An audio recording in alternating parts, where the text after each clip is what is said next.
নমস্কাৰ, মই ৰাজু ইছলাম ৰেইনব' ব্লগৰ তৰফৰ পৰা সকলোকে আন্তৰিক শুভেচ্ছা জ্ঞাপন কৰিছোঁ। আৰু আজিৰ ব্লগটো মই আৰম্ভ কৰিছোঁ এক শিৱসাগৰলৈ ভ্ৰমণকাৰী। আৰু যিসকলে মোৰ ব্লগটো প্ৰথমে চাই আছে সেইসকলে ছাবস্ক্ৰাইব কৰি ল'ব, ফ'ল' কৰি ল'ব আৰু শ্বেয়াৰো কৰি ল'ব। আৰু আজিৰ ভিডিঅ'টো আৰম্ভ কৰোঁ।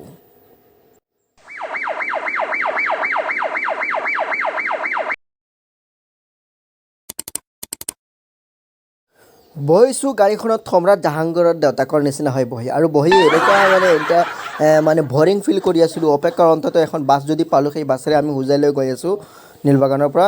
আৰু সেই হোজাইৰ বাছখনৰ সেইজনে কয় নহয় চান্সাৰ ডান্সাৰ, সেইজনে মোৰ পৰা কি কৰিলে 20 টকা লৈ গ'ল 10 টকাৰ ঠাইতে তেওঁ।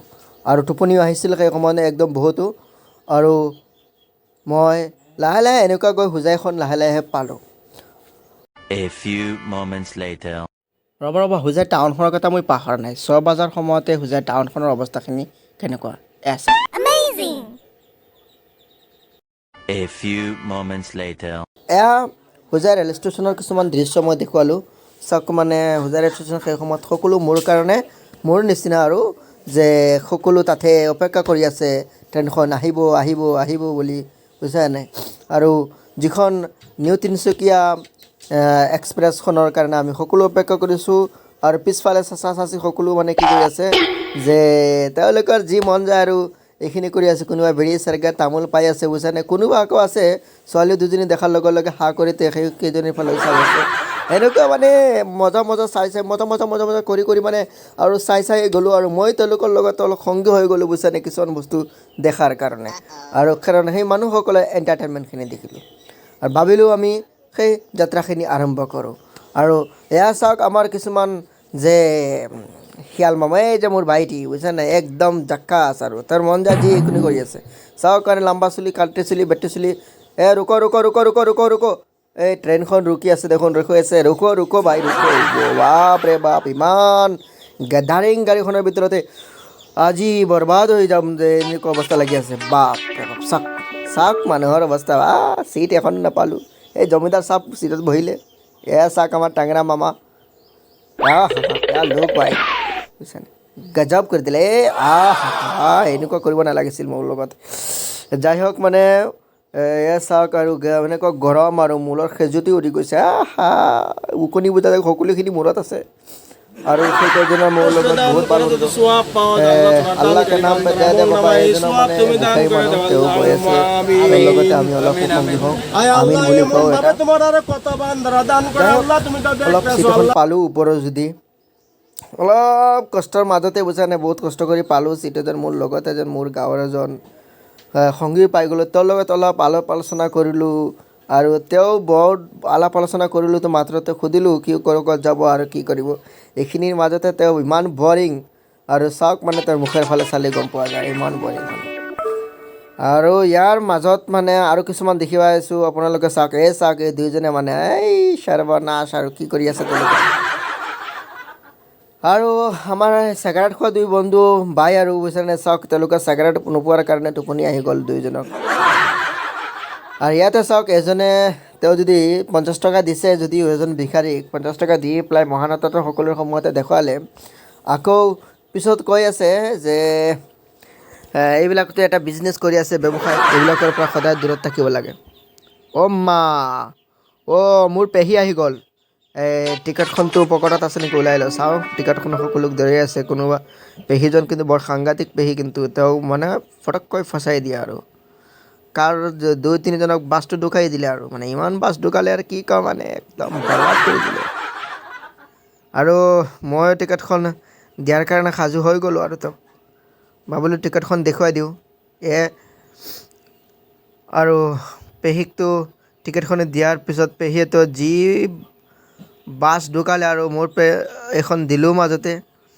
ইয়াৰ মাজতে এওঁৰ কিছুমান দৃশ্য মই দেখুৱাই আছোঁ। এয়া চাওক, এইটোতো মোৰ দিছোঁ, মোৰ এই দিয়ক ফুজি। আৰু ফুজিয়ে মোৰখন চহী কৰি দিলে আৰু বাকী সকলোকো দি দিলে। আৰু কি ক'ম, আৰু মজাৰ মাজতে আমি গৈ আছোঁ। আৰু সকলোখিনি চোৱা চিতা শেষ কৰা হ'ল। আৰু ইয়াৰ মাজত দুই এজনক চেক কৰিলে চেক কৰি দেখি পেলাই নোপোৱা হ'ল কিন্তু সেই 2-3জনক কি কৰিলে মানে পূৰা আমাৰ বাহন বকোৱা বাহটো তেওঁ দুখাই দিলে আৰু এওঁজনে এতিয়া চাই আছে যে কিমান টকা ফাইন মাৰিব আৰু তেওঁলোকক মানে লগভগ প্ৰায় এনেকুৱা কৰিলে 250 টকাটো ফাইন দিলে তেওঁলোকক আৰু লগত 100 টকাৰ মানে ভাড়া ধৰিলে য'ত নেকি 50 টকাৰ ঠাইতে 350 কৰি 3জনৰ টিকেটটো মাৰিলে তেওঁ আৰু সেই 350 কৰি লৈ আৰু পেহী সুখী হৈ গ'ল আৰু চাক দিবলৈ মানে বাহ ইমান সাংঘাতিক ডাঙৰ চোৰকেইজন উঠিছিল আৰু বিনা টিকটত যাই হওক আমি আগলৈ যাওঁ আৰু ভাবিলোঁ অলপ টয়লেটত সোমাই যাওঁ টয়লেটৰ ভিতৰত অলপ দেখাইছে চাওক মানে জেনেৰেল ডাবা হ'লেও কি হ'ল টয়লেটখনক অলপ ভাল আছে আৰু পানীখিনিও দিয়ে চাওক টেষ্ট কৰি চালোঁ পানী আছে ইয়াৰ পিছতে য'তে মতে মানে বস্তু ৰখাৰ ঠাই আছে সকলোখিনি ভাল আছে টয়লেটৰ ভিতৰত উত্তৰ পূৰ্বাঞ্চল কোৱাৰ লগে লগে মানে সকলোৰে বাবে পাহাৰীয়া আৰু কিন্তু পাহাৰ হ'লে কি হ'ল সৌন্দৰ্যৰে ভৰপূৰ এখন বৈচিত্ৰ্যময় উত্তৰ পূৰ্বাঞ্চলৰ কিছুমান ঠাই চোৱা আমাৰ সেই ঠাইখিনি আমাৰ সেই জাৰ্ণিৰ আটাইতকৈ ধুনীয়া হ'ল দিনত যদি জাৰ্ণি আপোনালোকে কৰে কাৰণ চাব ৰং বিৰঙৰ প্ৰাকৃতিক দৃশ্যখিনি ইমান ধুনীয়াকৈ ৰখা আছে যে সৃষ্টিকৰ্তা ৰাখি দিলে আৰু এই প্ৰাকৃতিক দৃশ্যখিনি আৰু আপোনালোকে যদি যায় তেনেহ'লে দিনতে যাব আৰু বুলতে ৰাতি নাযাব নহ'লে আপোনালোকে সেই ভিউখিনি দেখিব নাপাব আমাৰ অসমৰ আটাইতকৈ সৌন্দৰ্যময়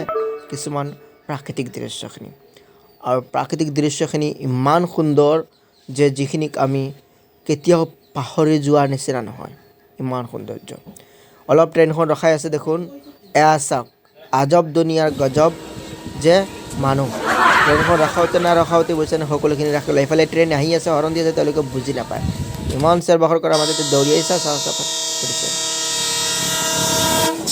যাই হওক গোটেইখনতে দেখোন ইমান প্ৰভাৱ বহুতখিনি মানে ভিৰৰ মাজতে সকলোখিনি গৈ আছে আৰু ভাল লাগিছে ট্ৰেইনখন এনেকুৱা সময়তে যোৱাত ইয়াৰ পিছত লাহে লাহে আমি ডিমাপুৰৰ আমাৰ অইল ইণ্ডিয়াৰ তেল ৰিপেয়াৰিং ওচৰত আহি পালোঁ তাৰ পৰা সকলো তেল ৰিপেয়াৰিংখিনি আমি তাতে জমা কৰি ৰখা ঠাইখন দেখাৰ পিছত আমি লাহে লাহে যে আগবাঢ়িলোঁ ডিমাপুৰ চহৰলৈ যিখন ডিমাপুৰ চহৰত আপোনালোকে যদি যায় তেনেহ'লে আপোনালোকৰ পাৰ্চ সকলোখিনি মোবাইল ফোন সকলোখিনি ভালকৈ ধৰি ৰাখিব নহ'লে ইমান ডাঙৰ চোৰকেইজন আছে আৰু মোবাইলটো মই ইমান ঢাট কৰি ৰাখিলোঁ যাতে মানে কোনেও যদি দৌৰি যায় তেনেহ'লে সি যাতে পৰি যায় যাতে মোৰ মোবাইলটো নপৰে এনেকুৱা মই মজবুত আকাৰে ধৰিলোঁ দুইখন হাতেৰে ধৰি ভিডিঅ'টো কৰিলোঁ আৰু ডিমাপুৰখন ইমান দেখাত বহুত ধুনীয়া আৰু ইয়াতে এখন জংচনো আছে ইয়াৰ উপৰিও সেই ডিমাপুৰ আমি চহৰলৈ সোমালোঁ লাহে লাহে ইয়াত ডিমাপুৰ ৰেল ষ্টেচনৰ ভিতৰৰ কিছুমান দৃশ্য চাওক বহুতখিনি ছেভ কৰি ৰাখিব লাগে মোবাইলটো আকৌ আহি গ'লোঁ ভিতৰলৈ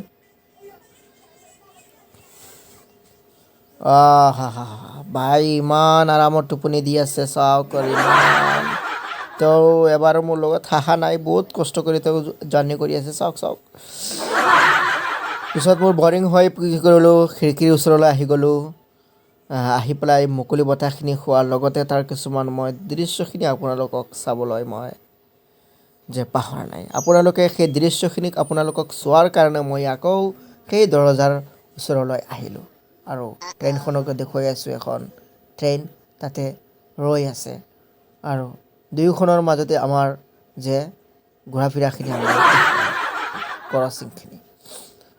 ক্ৰচিংখিনিক ইমান ভাল লাগিছে সেই ট্ৰেইনখন মোৰখনৰ যেতিয়া মই গৈ আছোঁ তেতিয়া মোৰ মনত অলপ লাজ ভাৱ লাগিছে সেই ট্ৰেইনখন দেখি ইমান ধুনীয়া ট্ৰেইনখনত গৈ আছোঁ আৰু আমি এখন পুৰাণ ট্ৰেইনেৰে গৈ আছোঁ যাই হওক সেইটো চৰকাৰী প্ৰপাৰ্টি মোৰ কি আহে যায় আৰু এয়া চাওক আমাৰ কিছুমান আপাৰ অসমৰ কিছুমান দৃশ্য যিবিলাক চাহ বাগানে প্ৰতিটো ঘৰে এখন সৰু হ'লেও বাগিচা আছে তেওঁলোকে সেই চাহ বাগিচাখিনিক ইমান সুন্দৰকৈ চম্ভালি ৰাখিছে যে আমাৰ অসমৰ সম্পদ হিচাপে আৰু প্ৰতিটো ঘৰৰ মানুহৰ অলপ হ'লেও যদি যিখিনি খেতি মাটি আছে তাৰ কাৰণে অলপ হ'লেও চাহ খেতি আছে লাহেকৈ আহি পালোঁ তিতাবৰ ৰেল ষ্টেচনখন আৰু তাৰ কিছুমান দৃশ্য মই আপোনালোকক দেখাবলৈ পাই বহুত সুখী হ'লোঁ। ইয়াৰ পিছতে আকৌ কিছুমান দৃশ্য মই আপোনালোকক দেখুৱাই আছোঁ চাহ বাগিচাৰ। ইমান ভাল লাগি আছে, মই আপোনালোকক বাৰ বাৰ দেখাবলৈ মোৰ মন যে উচপ খাই উঠিছে, যাতে মই আপোনালোকক বাৰ বাৰ এইখিনি দেখাওঁ। মই যেতিয়ালৈকে আপোনালোকক মানে যিমান ভাল বাগিচাখিনি দেখিছোঁ, চোৱাৰ মন যোৱা এটা দৃশ্য চাওক। ভালে লগা দৃশ্যখিনি, যিমান বাগিচাখিনি এনেকুৱা লাগি আছে যে আমি ক'ত বাস কৰি আছোঁ আৰু এইসকল ক'ত বাস কৰি আছে। সেইকাৰণে সকলোৱে বিচাৰে এবাৰ আপাৰ অসমৰ যে চাহ বাগিচাখিনি চোৱা। সেইকাৰণেহে কোৱা হয় অসম চাহৰ বাবে বিখ্যাত। আজি সঁচাই গম পালোঁ যে অসমখন চাহৰ কাৰণেই বিখ্যাত। ইমান ধুনীয়াকৈ মানে পৰিপাটিখিনি লগোৱা আছে, দেখাৰ লগে লগে এনেকুৱা বুজা যায় যে সকলোৱে ডিচিপ্লিনখিনি মেইনটেইন কৰি আছে চাহ গছবিলাকে। কিন্তু আমাৰ মানুহে এইবিলাক কেতিয়াও নাভাবে ডিচিপ্লিন কি বস্তু।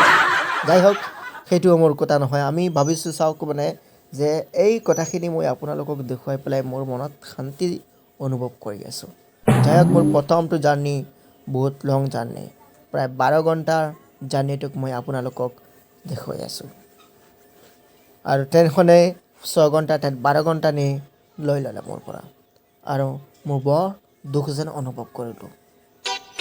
যাই হওক, ইমান লেট কৰাৰ পিছতো মোৰ মনত অশান্তি যেন লগা নাই, এইটো কাৰণে যে মোৰ সেই প্ৰাকৃতিক দৃশ্যখিনি বৰ সুন্দৰ যেন অনুভৱ কৰিছোঁ। আৰু সেইখিনিয়ে মোৰ মনত আটাইতকৈ যে আনন্দ যেন দিছে, আৰু সেইখিনি মই আপোনালোকক দেখুৱাইছোঁ। কিন্তু মোৰ বৰিং মনোভাৱটো দেখি আপোনালোকে সঁচাই হাঁহিছে। বুজা গৈ আছে এইজনক কোনোবাই ঘৰৰ পৰা খেদি পঠালে। লাহে লাহে মই মৰিয়নি জংচনলৈ আহি সোমালোঁ। মৰিয়নি জংচনৰ কিছুমান দৃশ্যখিনি মই আপোনালোকক দেখুৱালোঁ। কিন্তু আপোনালোকে মোৰ নিচিনা ভিডিঅ' কৰিবলৈ কেতিয়াও নকৰিব, কাৰণ সকলো ষ্টেচনতেই এজন ডাঙৰ বিখ্যাত চোৰ আছে। কোনো নাই দেখাৰ কাৰণে মই ভিডিঅ'খিনি কৰিবলৈ আগবাঢ়িলোঁ। ইয়াৰ পিছতো এনেকুৱা লাগিছে মই কবৰস্থানৰ মাজেৰে গৈ আছোঁ। মৰিয়নি জংচন একেবাৰে এজন মানুহো নাই। আৰু মই পাহাৰ নাই আপোনালোকক সেই আমাৰ ট্ৰেইনখনৰ আগৰ বগীবিলাক দেখুওৱাৰ কাৰণে। সেইকাৰণে মই অলপ বাহিৰ ফালে হাতেৰে ধৰি মই সেই আগৰ যে ডবাবিলাক মই দেখুৱাই আছোঁ আপোনালোকক। লাহেকৈ গৈ নামতি আলি চাৰিআলিৰ নামিৰ পৰা নামি মোৰ দাদাক লগ কৰিলোঁ।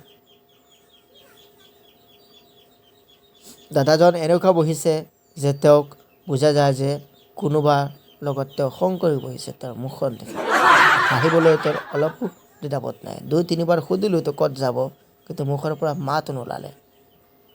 বুজা গৈছে যে তেওঁৰ ৱাইফৰ লগত কাজিয়া কৰি আহিছে। এইবাৰ মাত্ৰ হু বুলি ক'লে আৰু একো নাই। ইয়াৰ পিছতো বতৰৰ অৱস্থাখিনি ইমান বেয়া আছিল। ধুমুহা আহি গ'ল, প্ৰচণ্ড ধুমুহা আহিছে। ধুমুহা দেখি পেলাই মই বহুতো ভয় খাই গ'লোঁ। টমটমখন পেলাব যেন এনেকুৱা লাগিছে ধুমুহাবিলাকৰ দেখি। এনেকুৱা মই ভয় খাই গ'লোঁ। আৰু ইয়াৰ পিছত মই ভিডিঅ' কৰাটো লাহে লাহে বন্ধ কৰিবলৈ ভাবিলোঁ যদি বন্ধ নকৰোঁ তেনেহ'লে অৱস্থা বেয়া হৈ যাব। সেইকাৰণে আজিৰ ভিডিঅ'টো ইয়াতেই সামৰি মাৰিছোঁ। প্ৰথমটো ভিডিঅ'। যিসকলে চাই আছে লাইক কৰিব, শ্বেয়াৰ কৰিব আৰু ছাবস্ক্ৰাইব